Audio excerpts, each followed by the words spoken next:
I'm Will Appleton with an episode from the Lawfare archive for October 8th, 2022. Yesterday on the Lawfare podcast, Benjamin Wittes sat down with Suzanne Maloney, Vice President for Foreign Policy Studies at Brookings, to discuss the weeks-long protests in Iran, triggered by the September 16th death of Mahsa Amini, a Kurdish woman who had been arrested by Iranian morality police. For today's archive episode, I decided to post an episode from 2019 that features a conversation hosted by the Brookings Institution Center for Middle East Policy.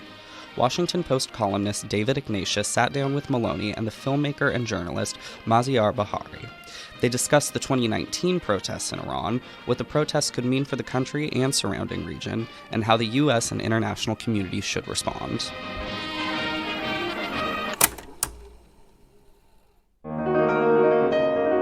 I'm Jacob Schultz, and this is the Lawfare podcast, December 31st, 2019.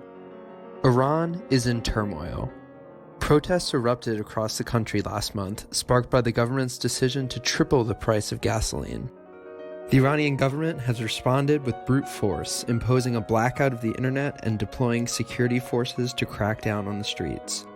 The crackdown has left hundreds dead and thousands injured or detained. On December 18th, the Center for Middle East Policy at the Brookings Institution hosted a discussion on the unrest in Iran, what it means for the future of the country and the region, and how the United States and the international community should respond.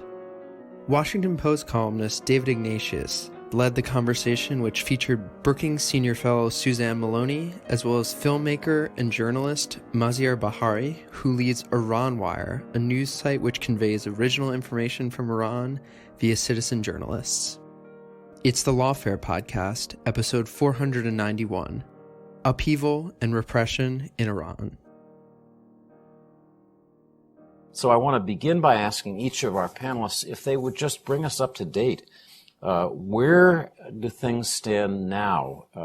December 18, more than a month after these protests began. Maziar, why don't you just give us an impression from your sources of where things are now? Well, thank you very much, David, for such a nice introduction, and thank you everyone for coming here. I'm glad that many people chose to come here about Iran rather than watching the impeachment hearings, because many Iranians were complaining when the protests started that no one was paying attention to what was going on in Iran, because people were preoccupied with the impeachment and the elections in the UK, and what happened with Eric Swalwell, and I'm not going to tell you what happened. Most people know that. So what is happening right now in Iran is that people are waiting for the 40th day after the killing started, which will be the Boxing Day, 26th of December, because Iranians, Shias in general, they mourn their dead for 40 days after the person's death. So we are all waiting to see what will happen on the 26th of December. Many parents of those who were killed during the protests have asked the public to join them mourning for their loved ones. And it will be, we just have to see how the regime will react. The country is still in a state of shock, because people knew that this regime was brutal, because, killings had happened before November 16th, 17th. Many people witnessed killings right after the revolution, then in 1988, during the 80s in general.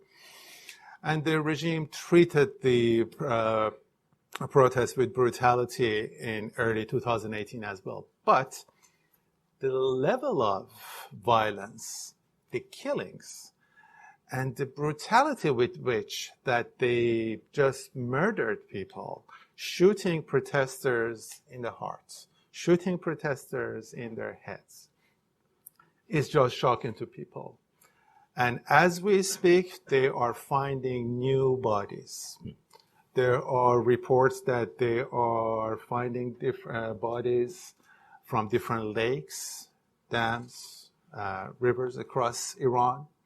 Many of those bodies, we had a report yesterday about this man, a Kurdish activist who had a bullet in his head, and his legs and his arms were broken. The family doesn't know who killed him, why did it happen.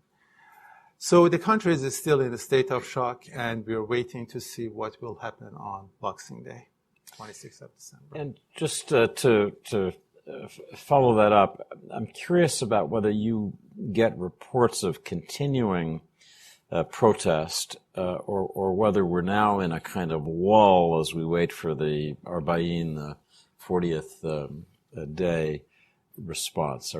On a given day, a Friday, whenever, are people out protesting, or are they being more careful? People are more careful now because 40 years after the revolution, now it's going to be 41 years after the revolution, people have started to respect their lives much more than before. In the beginning of the revolution, and even in the 80s, martyrdom as a Shia concept was a value, not only for the people who supported the government and the revolutionaries, but also people who opposed the government. Many people don't know that, but suicide bombing may have started in Iran in the 80s. Many opposition group members, they basically killed themselves, and different imams of Friday prayers and different leaders across Iran in the 1980s through suicide bombing. So martyrdom was a concept. People wanted to die for a higher cause. But that changed, especially after the Iran-Iraq war in 1988, and people started to respect life. People started to respect their existence. And because of that, you didn't see that many people resorting to violence against the government, because first of all, they knew that this government is armed and is ready to use violence, but also they started to enjoy life much more than before. But now, as we've seen in different cities, people are just desperate. There are reports that people are just dying of, the Revolutionary Guard's video unit, they released a video today showing that people in the city of Maziar saying that we are hungry. We don't have anything to eat. We're just waiting to die. And this is something that's, happening in many cities and towns across Iran. So people are resorting to violence as well. And many people, they are responding to the violence perpetrated by the regime through violence. Whereas in the past, they try to resist peacefully and non-violently. Now, I think after the November protest, we have entered the new phase. People still don't know what this phase will be like, but it's a new phase. The government has become more militant and more violent, and the people will resist more violently as well. So, Suzanne, how would you set the stage in terms of describing where we are right now? And then we'll come back and look at how this started in mid-November. But what's your sense of where things are now? I think Maziar has given a sort of great overview of the landscape in Iran today.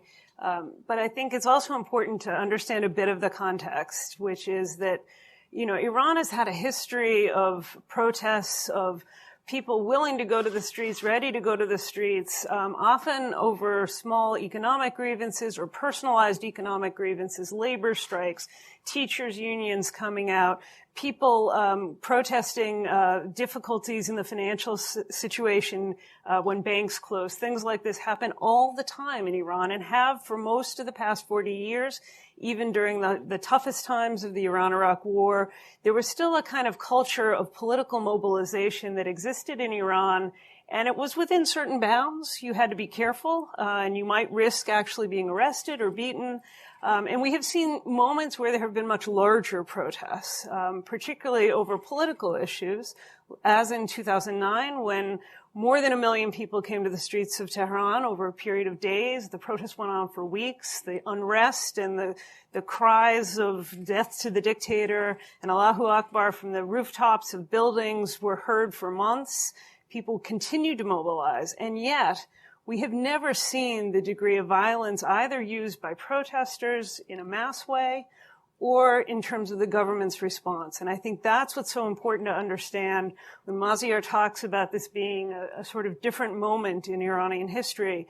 I think that's unequivocal to those of us who watch Iran closely, that this is something unlike what we have seen before in Iran. During the 2009 upheaval, which you're probably familiar with, it was a dramatic moment in Iran. And there was certainly violence used against the people who came to the streets, but it was typically thugs on motorcycles who were trying to drive people off the streets, trying to disrupt what were largely peaceful protests.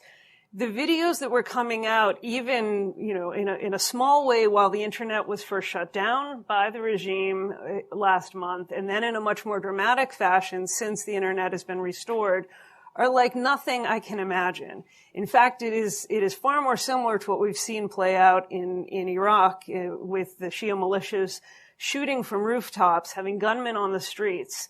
It's absolutely shocking, and I think that this is part of what we're seeing now in Iran is the sense of trying to make some sort of sense of both the violence that was used by protesters, the degree of anger, the frustration that's not about one person or about one faction of the Iranian political system, but about the system as a whole.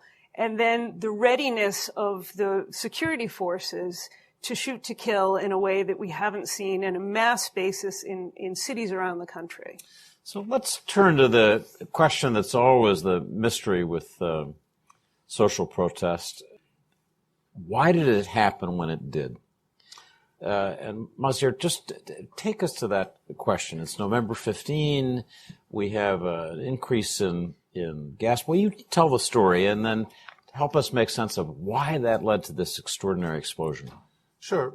So on the night of Friday, November 15th, the government of Iran announced that it's going to increase the price of gas 50% for the 16 gallons that's allocated for cars, for most cars. There are different allocations, taxis and motorcycles, they have different allocations, but it's usually 33 pence it was 33 pence for 16 gallons. So that 16 gallons was increased, that allocation was increased by 50%, so it became about 49 cents. And then beyond that, it was increased by 300%, so 3 times as much, almost $1. And you may think that, $1 even is not much, in this country, it's like, how much is it? It's $3 per gallon. In the UK, it's about $5. So, but in Iran, when you think about the average salary is about $250 a month. And many Iranians, they are making a living by working as couriers and cab drivers. That's 300% increase affects their lives. Again, we still don't know how is it going to affect the prices because it's only 1 month after the price increase. But I think in order to understand the situation, the Revolutionary Guard's video unit, it's called Avant, and Avant, they did a documentary which was released, I think, yesterday, and they talked to some people from the city of Maziar, where where many killings happened, and people were killed by tanks and heavy machine guns. What is interesting about this documentary, according to a friend of mine who called me about 1 hour ago from Iran, is that the reporter that you see in this video, he is very close to the Quds Force and Qasem Soleimani. And he's also someone who's been to Syria many times and praised Iranian involvement in Syria, as they call it, the saviors of the Haram. So according to this friend, who's an astute IRGC watcher and media analyst, this video is part of a plan that the IRGC trying to perpetrate, that that want to promote that Iran needs a savior, that many governments, especially Rouhani government, because of its inept and inefficient policies, has created such poverty, such bad economic conditions. And Iran needs a strong man in order to save it. I'm sure we've heard it in other countries before as well. And that person is no one but Qasem Soleimani, of course, who is being portrayed like a saint in IRGC media, or part of the IRGC media, of course. But what I think what they are doing is going to backfire. It's going to be counterproductive. Because not only me, but many Iranians, when this guy is talking about authorities, we don't think of authorities as Rouhani's government and Rouhani's cabinet. We are thinking about the Islamic Republic. So to many Iranians, this video is really a critique of 40 years of mismanagement, 40 years of corruption that has led to this point. And we have so many, Iranians are masters of poetry. You hear so many beautiful metaphors here that this guy says each river has a capacity. This river, Iran, just overflowed and led to this flood. And people say that we can accept poverty, we can accept unemployment, but we cannot accept discrimination. And that's why many Iranians, again, they believe that what happened in November is part of this universal protest that is happening in Chile, in Iraq, in Hong Kong, by citizens of different countries for their rights as citizens. They do not want to be neglected. They want their rights as citizens of the country to be recognized. Suzanne, do you pick up any echoes in your reporting and discussions that would support this fascinating idea that the IRGC is trying to get out ahead of popular anger by saying it's those authorities who are to blame? Do you pick up similar notes? Well, I think this is part of a broader history in Iran of the regime really effectively propagandizing to its own population. We spend a lot of time here in Washington thinking about Iran's export of the revolution around the region. But in fact, part and parcel of this system since 1979 has been a constant effort both to repress but also to persuade the population, to try to make their case for sustaining a system that fundamentally doesn't carry the same degree of support that it does today. Most of the Iranian population is too young to remember the revolution. Most of the population, in fact, is now too young to really remember the war, the first decade of the revolution. And so you have this set of circumstances in which the regime really needs to constantly refresh this sense of the revolutionary values, the Islamic values, to a population who have completely different cultural and political references and priorities. And so they've become quite effective at it. As Maziar said, they've got a massive Revolutionary Guard propaganda shop that produces blockbuster movies as well as the kind of art movies that you sometimes see come out of Iran and make it onto the festival circuit. But I think ultimately the question is, can they actually overcome this sense of deep alienation, which has been building, particularly among those Iranians? It's a very well-educated population. The post-revolutionary system invested in a lot of the infrastructure for the baby boom that has now come of age, but these people just don't have jobs, and they don't see a future set of opportunities for them. That passionate man who, I'm a university graduate, but I'm unemployed. So let me turn to the question of the Trump administration's role in creating the economic conditions that exploded on November 15. And Maziar, let me ask you to start. The Trump administration since 2018 has had its campaign of maximum pressure, and it's been pretty devastating in terms of anything you can measure, certainly Iranian oil exports and revenues. Sometimes listening to Trump administration officials talk about these events, you hear the kind of undertone, this is just what we thought would happen, this is just what we wanted to happen, this is a corrupt regime, and the people facing hardship are... What about that? Is this a made in USA economic crisis, or is it something much deeper? No, I don't think it's a made in the USA crisis. To start with, I don't think that Iran was enjoying such a good economic situation before the maximum pressure campaign started. And also, the maximum pressure campaign is effective because of the corruption in the system, because of the IRGC's presence in different sectors of the Iranian economy, industry, culture, everything.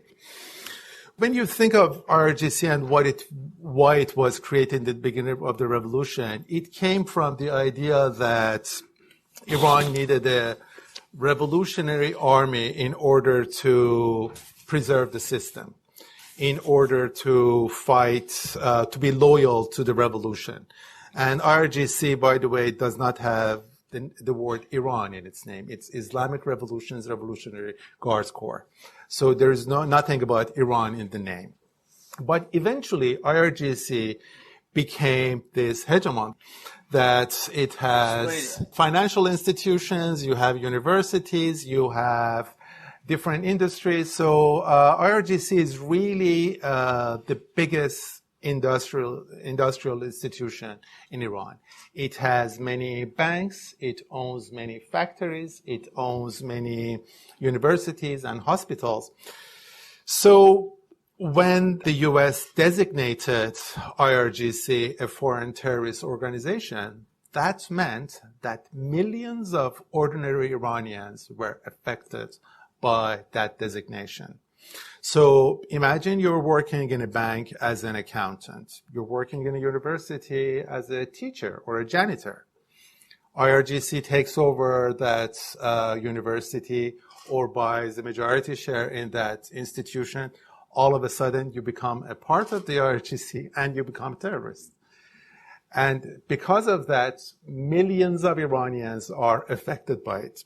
In terms of the import of medicine in Iran, one of the main financial institutions in Iran that provides letters of credit to importers of medicine, Parsian Bank, is majority owned by the IRGC. Not directly by IRGC, by different institutions within IRGC. So Parsian Bank was affected by that designation, and because of that, it cannot import any medicine. It cannot give letters of credit for import of medicine.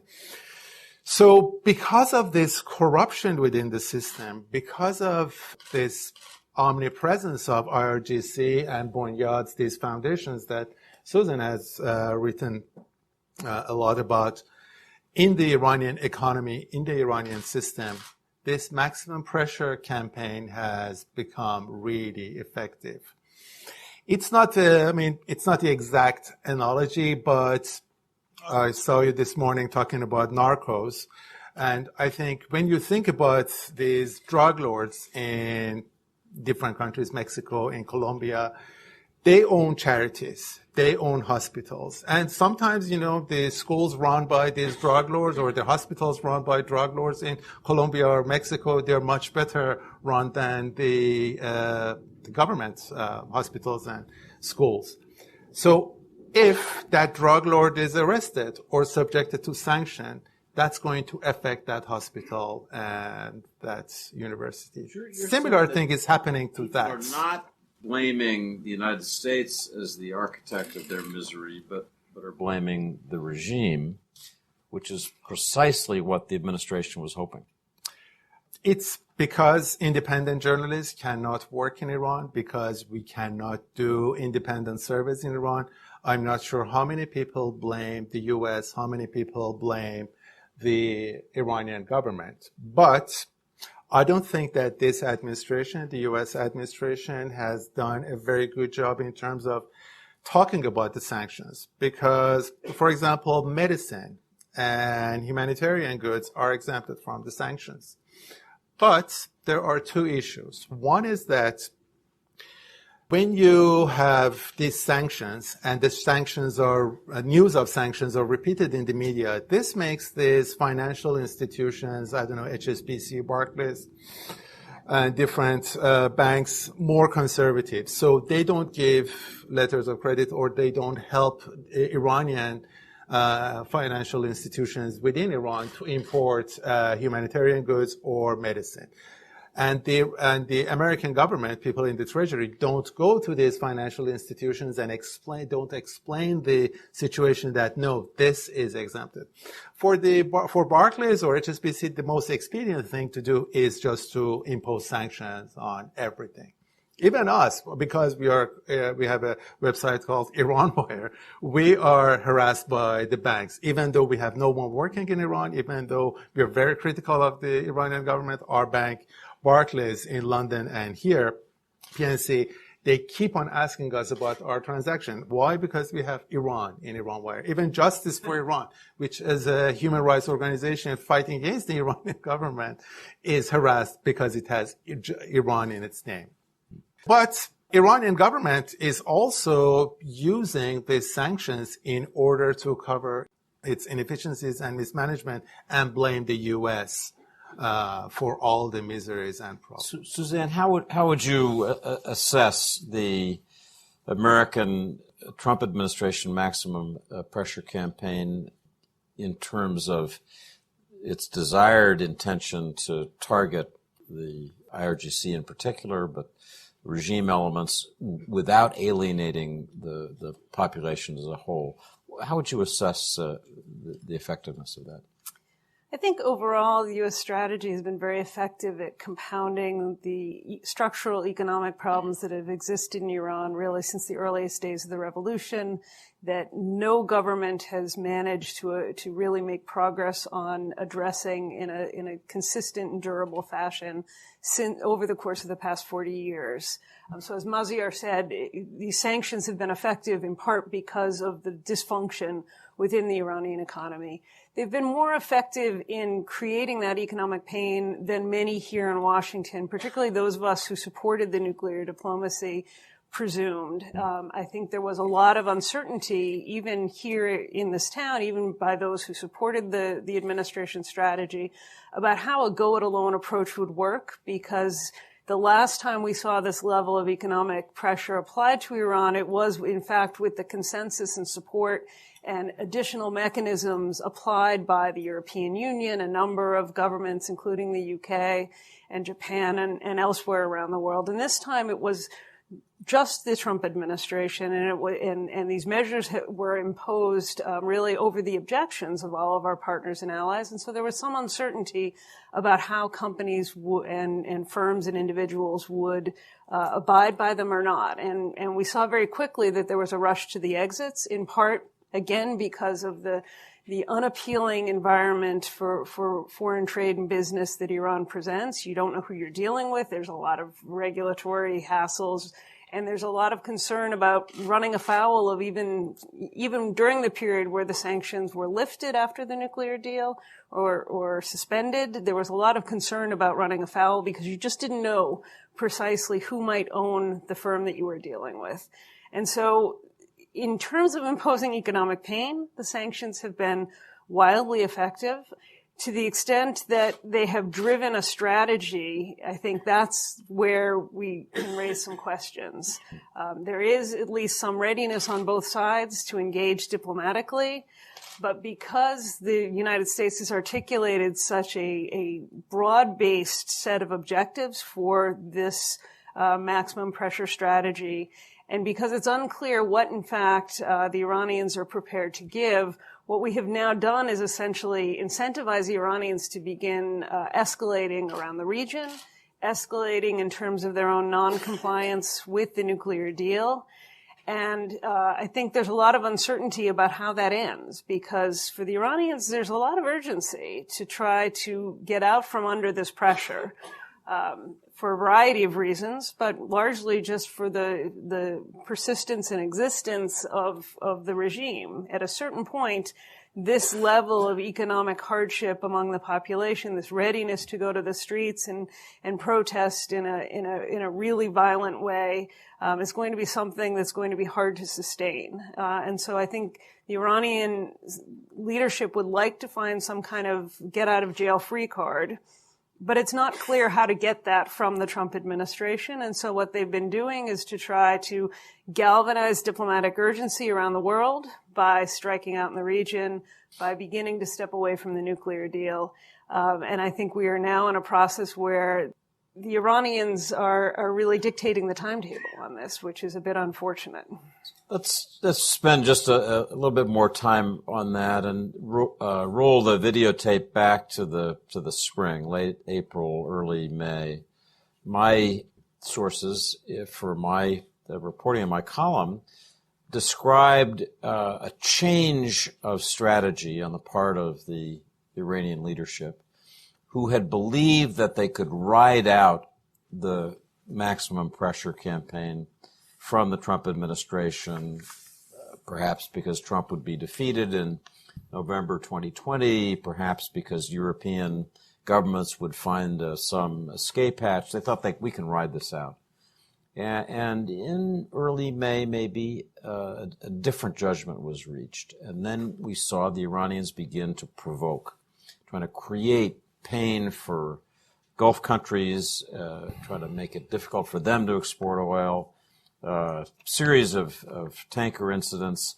And then the most serious was the coordinated Iranian attack on the Saudi refinery at Abqaiq, for which the Saudis had no defense, and interestingly, for which we and the Saudis had no military retaliation. So the question I'd ask each of you is, in terms of that dimension of the crisis, Iran seeking to raise the pain level for the West, where are we, and what would your judgment be about whether they're prepared to escalate further, given that there hasn't been any military retaliation that we know of yet? Well, Iran knows that the U.S. is playing its own backyard, in Iran's backyard, so they feel that they have the upper hand. And they are following the U.S. politics. They know that Trump was very critical of the past wars in the Middle East, that he was very critical of the invasion of Iraq. So they know that, or they thought that, they've been thinking that the U.S. is not going to retaliate as much as before against Iran's military movements in the region. And also Iran has been strengthening its military status in the region, in Afghanistan, of course, after the fall of the Taliban, in Iraq, after the fall of Saddam Hussein, in Syria. They created Hezbollah in the early 80s, which they regard as part of the Revolutionary Guards.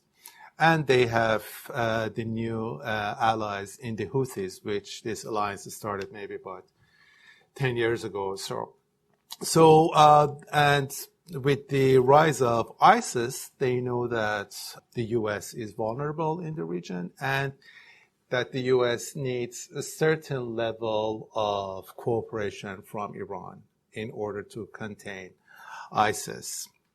So they've been using that. They are strengthening their position in Iraq with this on and off alliance with Muqtada al-Sadr and creation of Hashd al-Sha'bi. And in Syria, they are trying to expand their presence. And they are also waiting, and they have been waiting since maybe around the time 2003, when around the time of the invasion of Iraq for an imminent U.S. attack. When I was in Iran after the invasion of Iraq, I remember my friends at Iranian state television, radio and television, they were telling me that different parts of the Iranian state television, they are in each 31 in each province of Iran, they were creating their own independent station in case the central headquarters in Tehran falls, they can carry out the propaganda in different provinces. So right now, all 31 provinces of Iran, they have their own state television, and they also, in each of those states, they have their IRGC has its own branches of economic activities, power alleviation activities, in order to survive an American attack. So they are ready both inside Iran and outside of Iran for an attack. I think the best policy for the American government and its allies, but especially for the American government, is to have zero tolerance for Iranian military attacks outside of Iran.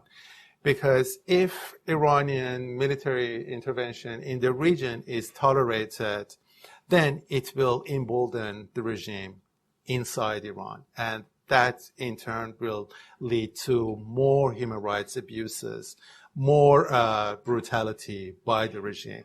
The regime should know that it has to pay a price. If it attacks a tanker in the Persian Gulf, it is going to pay a price. If it kills an American soldier or attacks American allies in Iraq, it is going to pay a price. So, Suzanne, let me ask you to give us your judgment about the question of whether additional Iranian provocations or escalation are likely in this continuing stalemate where the regime is under pressure, looking for some way to increase pain for the other side. I note that there have been, I'm quoting Al Jazeera here, since October 28, 10 rocket attacks in Iraq that are near U.S. troops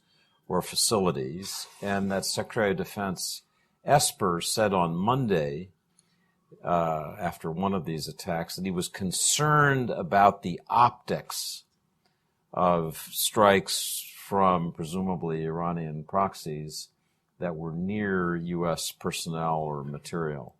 It sounded like not quite a red line, but certainly a warning. What's your judgment about what the Iranians do next in terms of their tactics? Well, I think we've seen this sort of careful, prudent, precise escalation, as you said, that really began in May. It was quite a shift from the year or so that the Iranians sat tight to wait and see whether the sanctions would be effective or whether or not the Trump administration might go off and do something else. But since May, there has been, these attacks in the Gulf. There have been attacks on facilities that were set up as contingency measures by the various states of the Gulf to ensure they could export their oil, even if the Iranians tried to close the Strait of Hormuz. There have been the attack, of course, on Upkeak. All of this has been done in a way by the Iranians that I think is quite interesting. There have been no civilian casualties, been no significant environmental damage.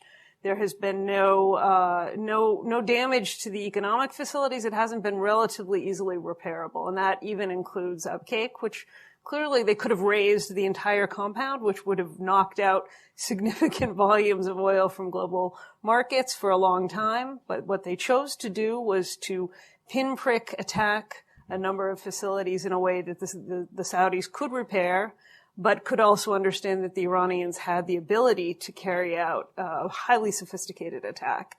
This has all succeeded, I think, from the Iranian perspective. They've gotten, a variety of new initiatives on the table from the Japanese, from the French. There are interlocutors working across the board, the number of Gulf states, the Swiss, everyone trying to inject some possibility of a resolution. The Trump administration has, in fact, gone public. The president on a number of occasions saying he'd love to sit across the table. We know, of course, of this effort during the United Nations General Assembly to, in fact, broker a meeting with President Rouhani, which fell short. But I think it's quite clear from the Iranian side that what they've been able to do is to produce more diplomacy, to create some new opportunities, to begin to apparently persuade some of their adversaries in the Gulf, the Emiratis and the Saudis in particular, to begin to back off a little bit of their hostility. That's all gravy, that's all upside. But what they haven't done is actually get access to their cash. And that's what they need. And so what I see is, as Maziar said, this is a regime that's now emboldened, but also unsatisfied. And from that calculation, I think that and the fact that there has been no significant retaliation on the part of the Trump administration and that President Trump has been quite clear about his aversion to doing so. He actually live tweeted his decision to pull back a retaliatory strike back in July. So, from my perspective, all of this leads to the presumption that we will see more attacks from Iran. They may be more of the same, attacks on facilities and installations that are of economic importance, both to the Gulf states as well as to the broader global economy. But they may look to strike elsewhere, simply because they've gotten what they need out of the Gulf, and that they may now be looking to drive home the message that this isn't all they can do. They have capabilities across the region. As Maziar suggested, as you well know, they have allies and proxies across the region. And I think we have to be prepared for the next strike because it will be coming. Just, Suzanne, to follow up with you on this, because you're really one of the world's experts on this diplomacy.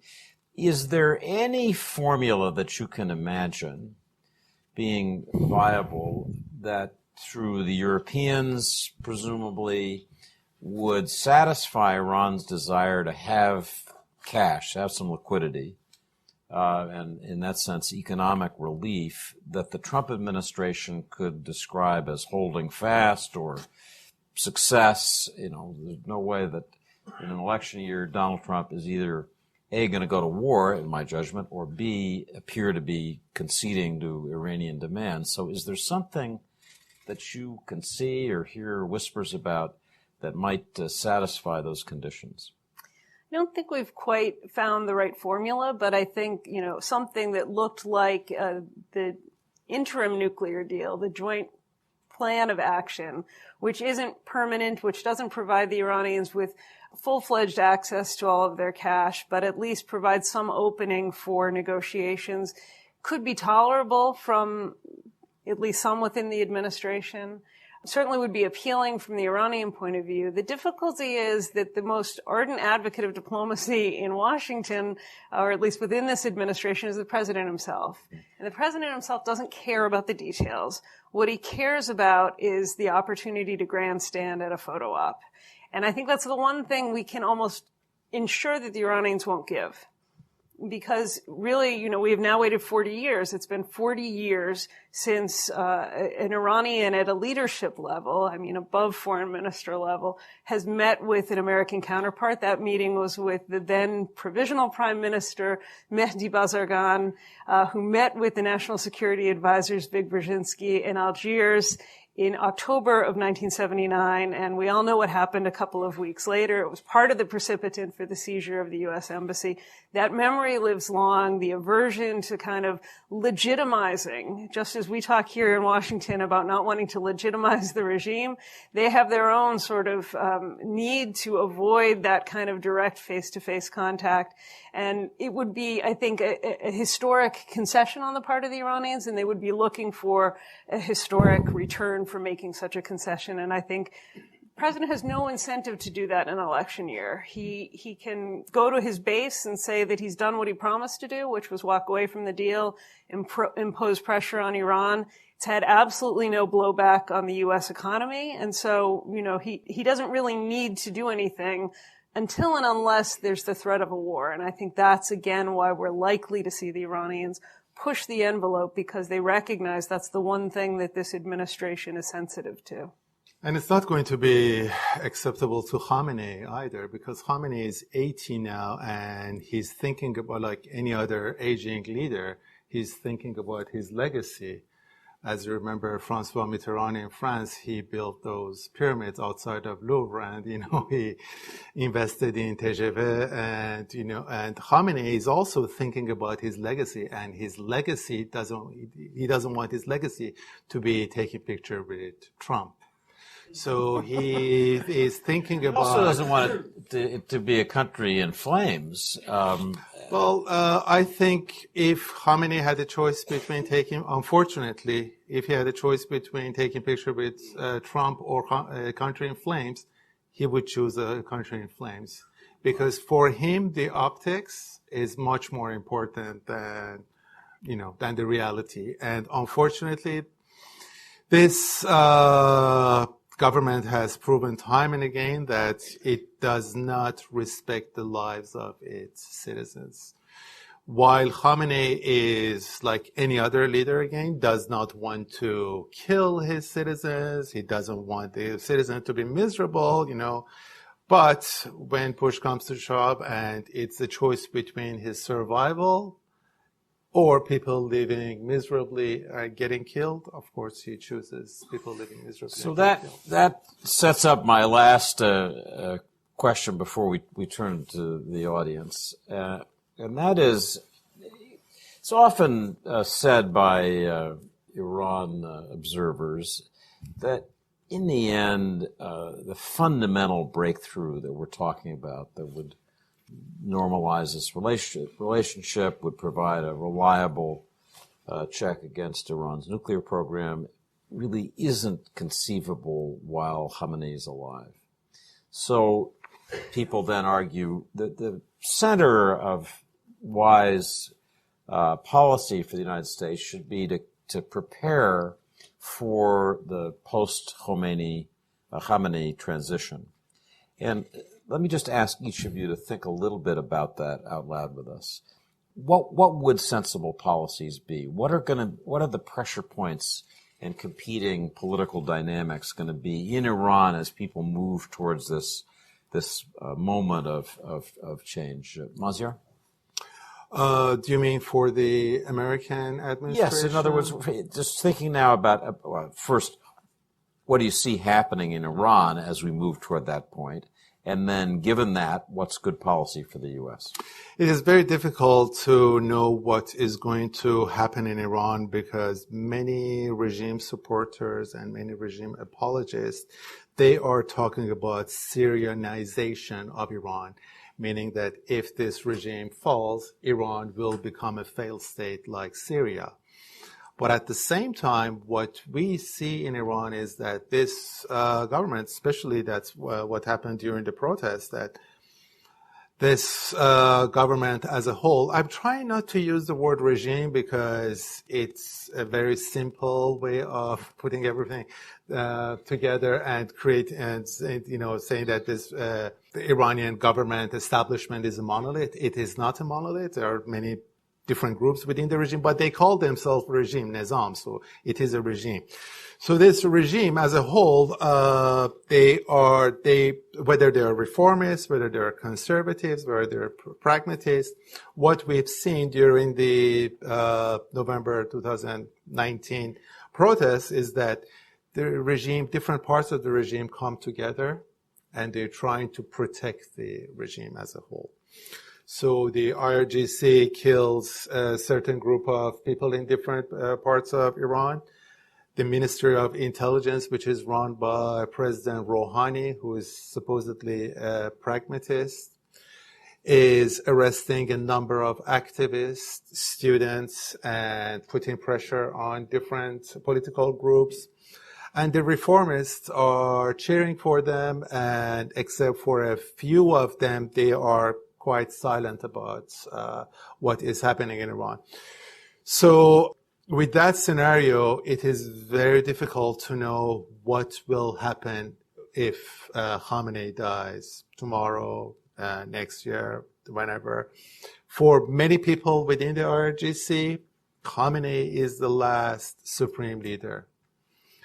Whereas Khamenei, in the beginning of his reign, after he became the supreme leader in 1989, he chose to ally himself with the intelligence officers and Ministry of Intelligence and the Revolutionary Guards as his allies.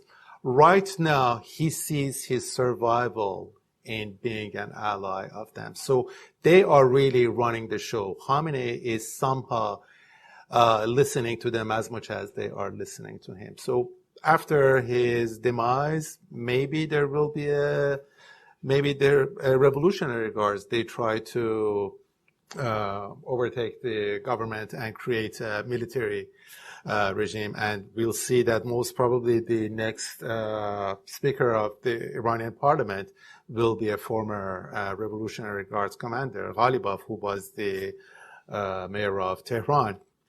So that is one scenario. But of course, in many cases, these regime falls and there will be a replacement. An opposition group can replace them. Who that opposition group can be, again, we don't know. Many people in Iran, they are supporting Reza Pahlavi, the son of the Shah. We, again, don't know how many people support him. But from the videos that we are receiving from Iran, from the slogans that people are chanting in Iran, we see that he has a sizable support in the country. So whether there is a room for him in the future of Iran, again, it's an unknown. It's one of those multi-billion-dollar questions that you're asking me. Suzanne, any thoughts about post-Khamenei Iran? Well, I think we're already seeing an intense jockeying around the succession process, and the parliamentary elections that will take place in February, the presidential elections that will take place next year are all part of this jockeying for influence. I don't think it's so much about who gets the nod as the successor. Right now it appears strongly, and of course this is Iran. Predictions have a very almost infinitesimally short half-life. But the most likely candidate is Ibrahim Raisi, who ran against Rouhani in the last presidential election, who's now head of the judiciary in Iran. He seems to be being set up in a very direct and public way to be the point person, the next supreme leader.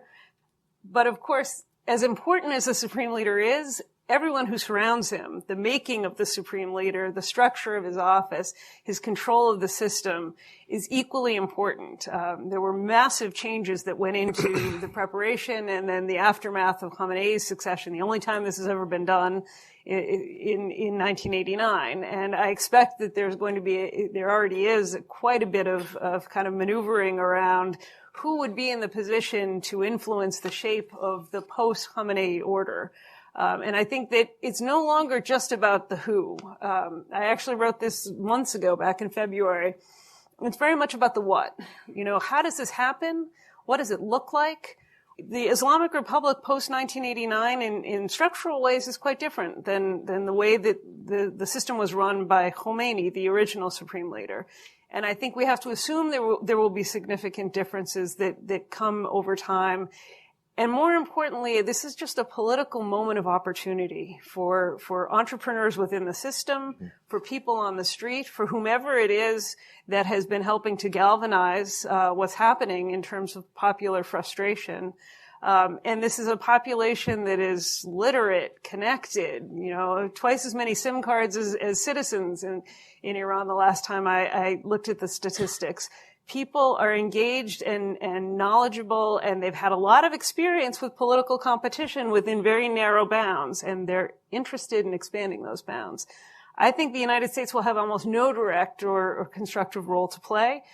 We didn't in 1979, even at a time where we had hundreds of thousands of Americans in Iran and many Iranians here at the time. Our ability to influence the shape of the order post-Khamenei is fairly minimal. The one thing that we can and should do at every point in time is simply to remove this visa ban that was imposed by the Trump administration, which has no possible reasonable argument in favor of it and hurts Iranian human rights activists more than anyone else. And one thing that we have to remember about the Iranian government is that it's been losing its legitimacy as a theocracy has been eroding for the past decade or so. Khamenei was not a high-ranking Ayatollah. He was not even an Ayatollah when he became the supreme leader. So, but still, he had some revolutionary backgrounds. He had some relationship with the Ayatollahs and Grand Ayatollah's income. So he has had some legitimacy, and he's being trying to create some alliance within the houses, as they call the different Grand Ayatollahs. His successor, if it's Raisi, has no connection whatsoever with those Grand Ayatollahs. So the regime has been transforming from a theocracy into a quasi-military dictatorship. Mm-hmm. And when Khamenei dies, that process, I think, is going to be expedited, and the regime becomes more of a military regime rather than a theocracy. So let's go to the audience. Let me ask you, please, to identify yourselves. There's a microphone that will come to you. Keep your questions short, please. Make sure there really are questions. Yes, gentleman in third row. Thank you, Piotr from SAIS and Amnesty. So I was at a talk in May at the Atlantic Council, and it was just after the Gulf escalation, and I asked the question to General James Cartwright about the idea of US grand strategy towards Iran particularly, but the Middle East. I personally don't think a zero tolerance policy is perhaps the best idea. The UK did it when they seized the tanker in Gibraltar, and that didn't really amount to much. And General Cartwright emphasized the idea that we need to actually not use a strategy of isolation and scrutiny, but more of a reintegration of Iran over a longer term. And my question is, how much do you agree with that? But equally, how much of that might come around if we have a change of administration in the United States? Thank you. Well, I think what happened in Gibraltar was somehow maybe half-baked. And as our friend John Limbert, who was hostage in Iran, says, Iran does not respond to pressure, but it responds to a lot of pressure. I believe that there should be no tolerance of Iranian attack and Iranian interference in other countries in the region. And I believe that I heard about what you said yesterday in the British media. I think that's a different European approach to Iran's military presence than the American one. But the Europeans really do not matter as much in this equilibrium. I think it's Iran versus the U.S. And it's either in that region, you either have to be in Team America or you have to be in Team Iran. There is no Team France or Team UK. There is Team America and there's Team Iran. And I think for Americans, they have to really defend Team America because otherwise it is going to embolden the regime within Iran. And that is the mentality that they have. And they're trying to push it. And, I personally supported JCPOA at that time because it was a good deal to contain Iran's nuclear program. But I always told people that it's not a panacea, that Iran is not going to transform into a democracy. Iran is not going to prosper because of this. And, the people who prospered from JCPOA money was really people within the regime, the IRGC, the Bonyads, and people within the regime. And the people in general, ordinary Iranians, did not benefit from that. Okay, so the gentleman first row, yes. I'm Peter Humphrey, an intelligence analyst and a former diplomat. So Iran increases the U-235 enrichment by almost a point, and not the smallest sanction snapped back. It's very easy for me to imagine an increase to 5.5% enrichment, to slice the salami even further, with yet another absence of snapback sanctions. So I want to ask, what is the red line on the European sanctions? Or can they continue to slice the salami forever? And or was the snapback concept just baloney from the outset? I don't think the snapback concept was baloney from the outset. I think it was meaningful as long as the United States was part of the deal. But the difficult predicament that the Europeans have been in since May of 2018 is that they're trying to maintain some degree of compliance and some degree of viability for the JCPOA. And maintain their relationships with both countries. And it's, I think, increasingly tenuous, their ability to do so. They don't want to snap back. They're prepared to do it under certain circumstances. I don't think you'll ever get a sort of public red line from them because they know if they articulate it, the Iranians will immediately exceed it. But they are still, I think, holding on to this, what I think is increasingly chimerical notion that the JCPOA we can all revert to status quo ante. I don't think that's true any longer. And this is not because I wish that were the case.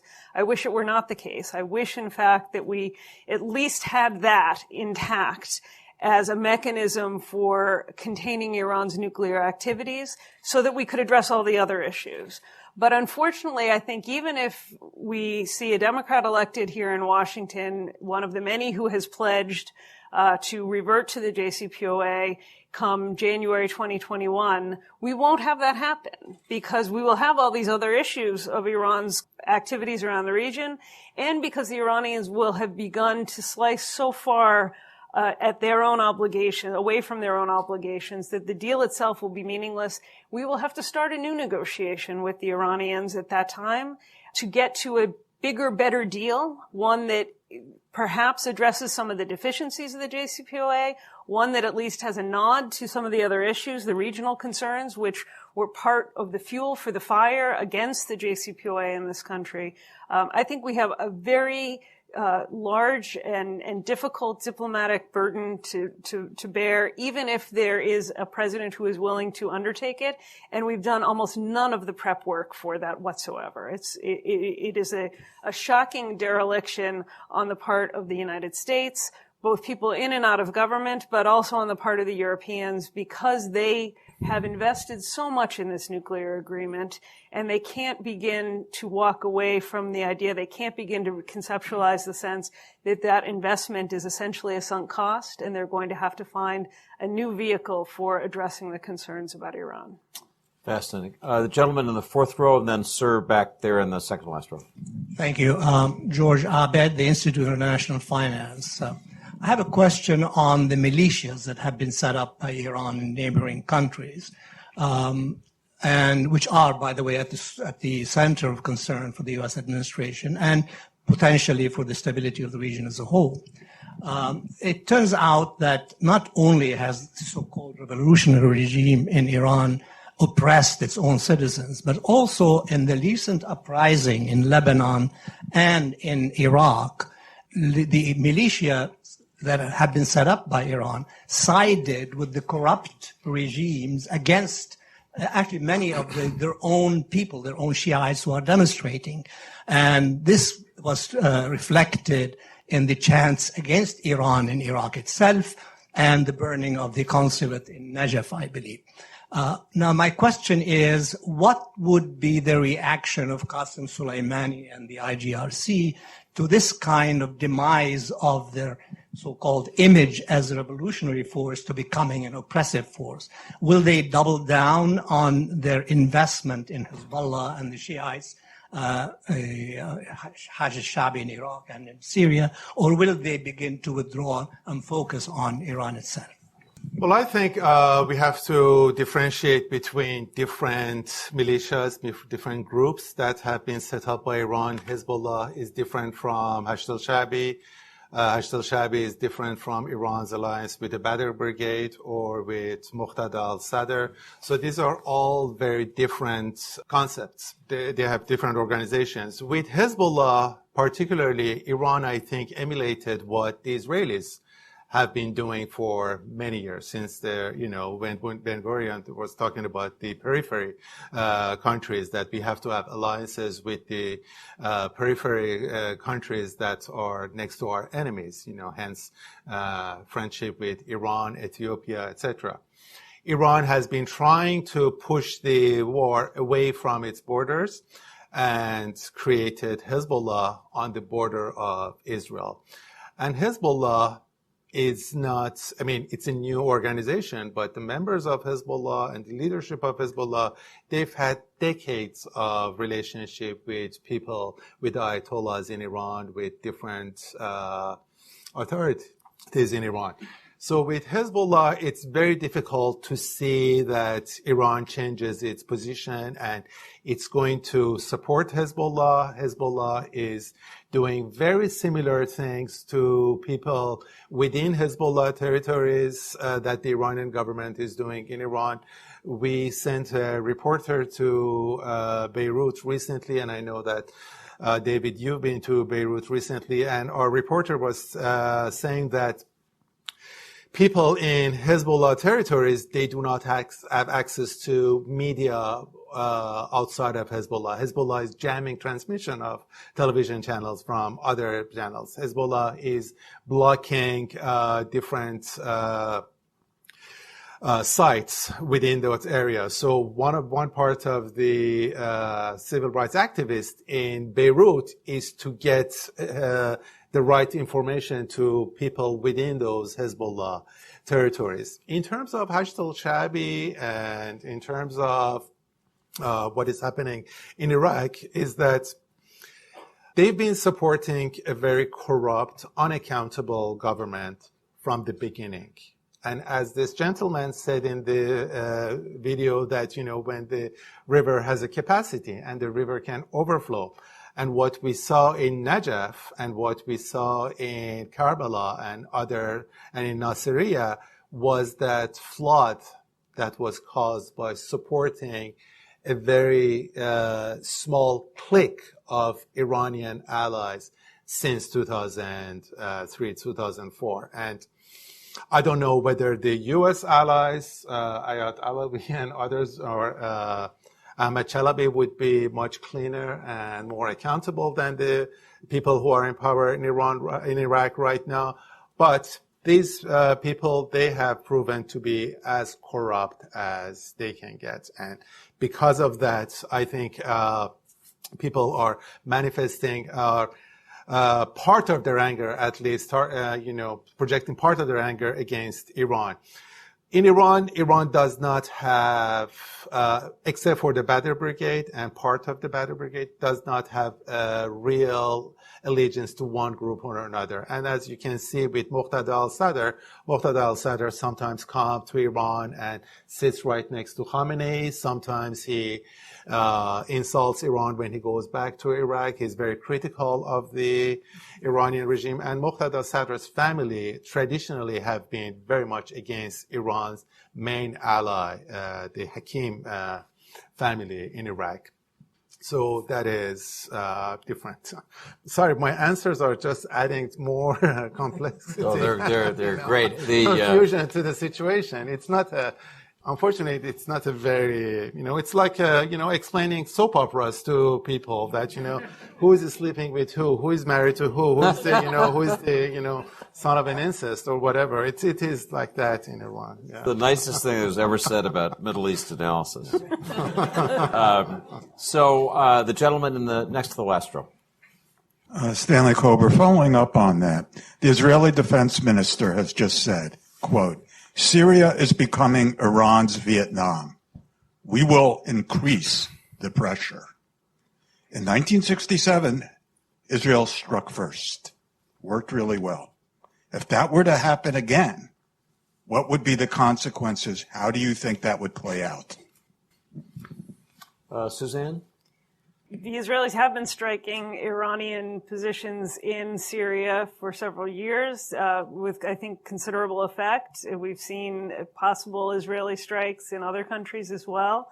So I think what we see is a readiness and a willingness on the part of the Israelis to continue to maintain deterrence with Iran with respect to the homeland. And that message has been received, but the Iranians are also quite creative. Qasem Soleimani is quite creative and determined to move technology, not just armaments, not just militias, not just money, but actually create indigenous opportunities and installations for production of missiles across the region. And that's going to be, I think, a long-term challenge that the Israelis are going to have to continue to deal with. Just would add one comment of my own, if I might. I'm struck by the tripartite Israeli objective in their continuing actions in Syria. One, obviously, to check Iran, to attack Iranian facilities, to hit any attempt to provide weaponry that would upgrade Hezbollah's capabilities. Secondly, they're clearly trying to send a message to Moscow. The intensity, the breadth of Israeli diplomacy with Russia is something I think people don't understand, but it's a really important factor. And then third, obviously, they're trying to send a message to Bashar al-Assad. If you allow Iran to continue with the freedom of maneuver that it now has, you're going to pay the price because we're going to keep attacking. So I think that those are three goals. I saw yes, sir, and then you, sir. So both of you mentioned that, Jad Zaytouni, CSIS. Both of you mentioned that Iran now is in a new phase where violence has become much increased. Do you see that there's any chance that Iran might become Syria or anything similar to that if the violence spirals? Well, as I mentioned, that is the fear that the government, the regime, tries to propagate, that it's if the regime falls, Iran can become a failed state like Syria. Many supporters of the regime on social media and inside Iran, they are saying that the people who are talking about regime change in Iran or the downfall of this regime, they want a similar scenario as Syria, as Libya, and Iraq for Iran. But at the same time, we see that the Iranian government itself is doing very similar things that the Syrian regime has been doing since 2011, and similar things that the Iranians helped the Assad regime do in Syria since 2011, 2012. And unfortunately, many people in Iran, after seeing all these killings and shootings, they think that Iranians, they have rehearsed really well in Syria, and now they are doing similar things in Iran. So Syrianization of Iran is a fear that both the regime tries to propagate, but at the same time, as they have proven, when push comes to shove, they may want to go the way of Syria instead of listening to people and instead of allowing the reform of the system. And let's take a last question from this gentleman here, please. Phil Carrano, retired from State Department. Two questions. One, if the U.S. and Israel struck Iran militarily, what would be the response, the popular response? Would the people rise up and rally to the government, or would they use this as an opportunity to topple it? Second question, does China's westward expansion into Central and Western Asia offer any prospect for economic relief for Iran? Two good questions. Maziar, do you want to tackle the first? In terms of the first, the first question, Iranians have proven throughout their history that when it comes to their own despot and their own authoritarian ruler and a foreign invader, they would side with the despots. So that is something that everyone has to bear in mind. But again, it depends on kind of attack. It depends on the casualties in the attack. It depends on where they're going to hit, what kind of... A war has been going on. I mean, a hidden war has been going on between Iran and the U.S. and Israel. You know, when you hear about Stuxnet and about different attacks against Iran cyber infrastructure. So it depends on the attack. But if you're talking about the classic military attack, I think people would side with the regime because people do not want a foreign invader in their country. It's as simple as that. Suzanne. Real quickly, I think that's a highly unlikely scenario. The shadow wars that Maziar mentioned are ongoing and in fact quite likely, but a conventional assault, invasion of any kind or air campaign against Iran, I think, is highly, highly unlikely. We spend too much time, I think, here in Washington talking about it as either a possibility or a threat. In terms of China, China's a player, but the Iranians have seen in very explicit ways that the Chinese won't jeopardize their priorities and interests with Washington in order to gain any access or ground or diplomatic leverage with Iran. So it's certainly a relationship that has mattered since the 80s and has grown significantly. But it is not going to be the salvation of this system under American economic pressure. Also, we are talking about Washington bubble often, Iranians, they lived in their own bubble as well. A few days ago, Iranians, Vice President Jahangiri said that we were really surprised that India joined the sanctions and stopped buying oil from us. We thought that India is independent. They just don't have any concept of geopolitics. They do not understand what's going on beyond their own bubble. Similar to what's happening here, maybe. So, great discussion. Thank you very much, panelists.